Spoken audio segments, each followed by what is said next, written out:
The Texas Rangers are World Series champs after defeating the Arizona Diamondbacks 4-1, and free agency is now underway. Here are the top 5 free agents I think the Toronto Blue Jays should be targeting this offseason.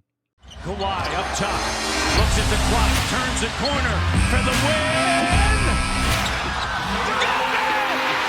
A piece to the drive, deep left field, no doubt about it! Over center, here's Marner, and Matthews, scores!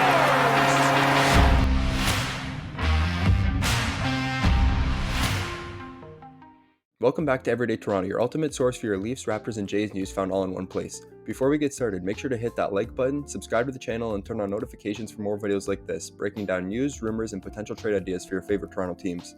Coming in at number 1 without a doubt would be Shohei Ohtani. Shohei Ohtani is a total unicorn, in my opinion, the GOAT of baseball. Unfortunately, Ohtani won't be able to pitch this year as he underwent Tommy John surgery this past summer, but he is said to be available to DH come opening night. He would fit into the 2-hole perfectly for the Jays and really give this offense a much-needed boost. This past season, Ohtani batted in 44 home runs while having a .304 batting average and a .1066 OPS. Just having Shohei's bat in the lineup would really change a struggling Jays offense, giving them a reliable left-hand bat, and hopefully by the 2025 season you would have him pitching as well. This of course is every Jays fan's hopes and dreams, but will the Jays really be willing to fork out around $500 million over the next 10 years? Coming in at number 2, we have Cody Bellinger, Gold Glove winner and an absolute slugger. He would fit right into this new Ross Atkins mentality of looking for a guy with great defensive versatility, and not to mention he would bolster their lineup, giving them a great left-hand bat. He has been up and down over the last few years, but what a bounce back year he had, posting an .881 OPS. Let's not forget that he is also only 28 years old, so there is plenty of upside to signing Cody Bellinger.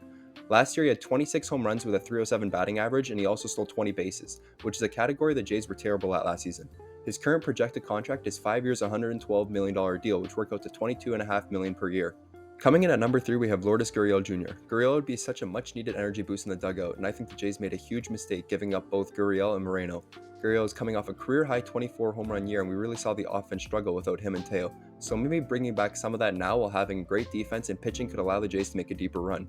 Gurriel is expected to be looking for a contract worth $14.5 million over the next 5 years, so just over $72 million deal. If the number is accurate, I don't think it's a terrible contract as he's only 30 years old and he isn't as bad on defense as everyone makes him out to be. Coming in at number 4, we have Jorge Soler. Soler is coming off a very impressive 36 home run season, and he would definitely give some pop to a Blue Jays lineup that didn't hit a whole lot of home runs or slugging, which was also down this past season.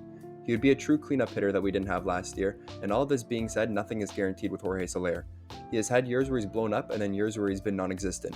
His expected contract does reflect that though, and is being projected at $13.9 million a season for the next 4 years. Last but not least, coming in at number 5, we have Jeimer Candelario. Candelario can play third base, so he may potentially be a Matt Chapman replacement, but he can potentially add a bit of a better bat to the lineup. Candelario last season split time with the Washington Nationals and the Chicago Cubs, where he put up a .251 batting average with an .807 OPS, which when comparing to Matt Chapman last season is an upgrade. And you may be saying we have some young guys like Addison Barger who can play third base if Chapman's not brought back, and that is true, but right now is our window to win, and bringing in someone like Candelario with some experience feels like a win now move. Candelario is projected to be collecting a 3-year, $34 million deal, and I'm not sure if the Jays would offer him 3 years, but $11.6 million a year for a player like him is kind of a steal. Those are the top 5 free agents I think the Blue Jays should be targeting this offseason. Let me know down below what you think. Should the Jays make these signings, or what signings would you like to see them make? That's all for this video. Thank you so much for watching, and go Jays go!